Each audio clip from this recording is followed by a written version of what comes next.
Chapter 14. Inside the Tree.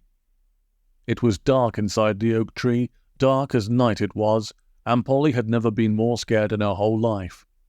Okay, she had escaped all the snurfling, but for what? Something even worse, no doubt. The words of the famous proverb popped into her head. Out of the snurfling pan, into the ancient oak tree. Never had those words seemed so true as they did now. All of a sudden, the bony hand holding her arm gave a sharp squeeze and Polly let out a little scream. Yeah! What was going on? What was to become of Polly at the bony hands of the bony-handed stranger? And what was that sticky, sweet smell in the air? It almost smelt like... "Sherry," whispered Polly. "Old Granny, is that you?" "Aye, young 'un, it is," came the welcome reply. "Ah, thank the forces of good," wept Polly in relief, burying her face in old Granny's petticoats and bashing her forehead on the bottle of sherry hidden amongst their folds.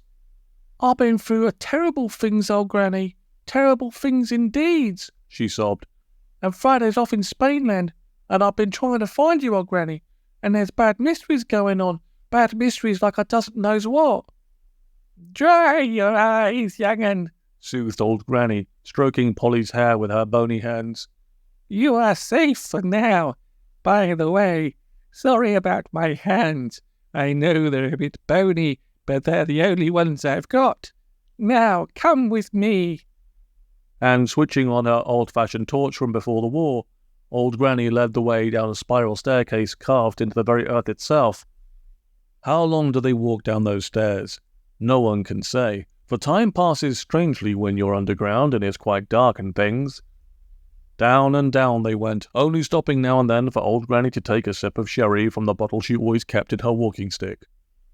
Down and down, until presently the steps levelled out and they found themselves at the entrance to a long narrow tunnel hardly higher than Polly's head. Beetles and millipedes scurried along the floor, and the tree roots poked through the earthen ceiling, dry and twisted and gnarled. "Humph!" grunted old Granny, breaking off one of the tree roots and eating it. "How do you know which ones is good and which ones is poisonous?" asked Polly in fascination. "It is the old ways, young 'un," said old Granny, who was quite drunk.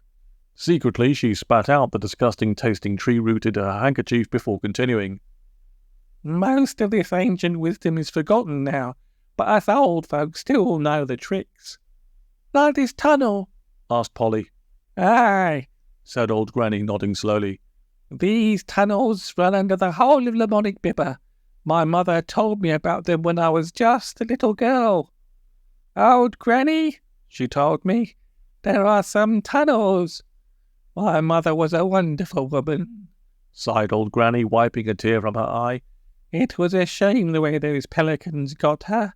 But enough, we are here."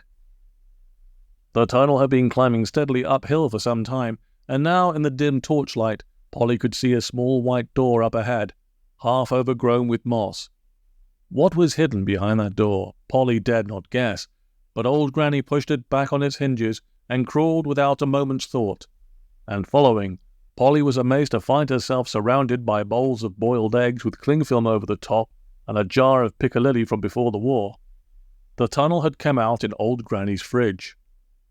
"That's the way, young 'un," said old Granny, helping Polly out into the kitchen.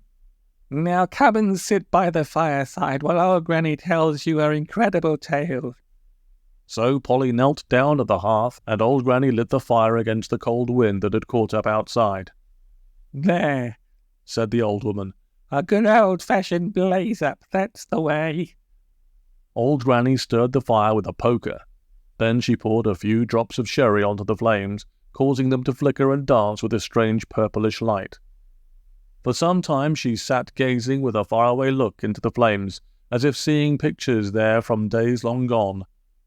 She nodded occasionally and sipped her sherry, and once Polly heard her gasp, "Don't go in there, mother, it's full of pelicans." But eventually old Granny seemed to remember where she was.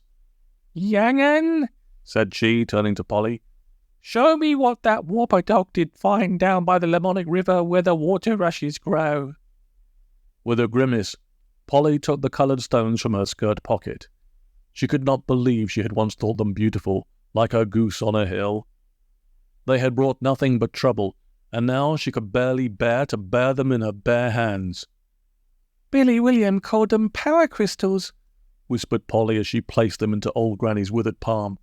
Aye, nodded the old woman sadly, studying the wretched things in the firelight. And he was right. What are they, old Granny? What do they do? I will tell you, young 'un, replied the knowledgeable old drunkard. But it is a terrible business. It is a terrible business. Aye, she added. It is a terrible business. Excuse me, old 'un, interrupted Polly politely. Are you going to tell me about it, or are you just going to keep on saying it's a terrible business over and over? Just a couple more, said old Granny, if that's all right with you. Fair enough, said Polly. It is a terrible business, said old Granny. A terrible business. And rocking back in her chair, she began to tell her tale.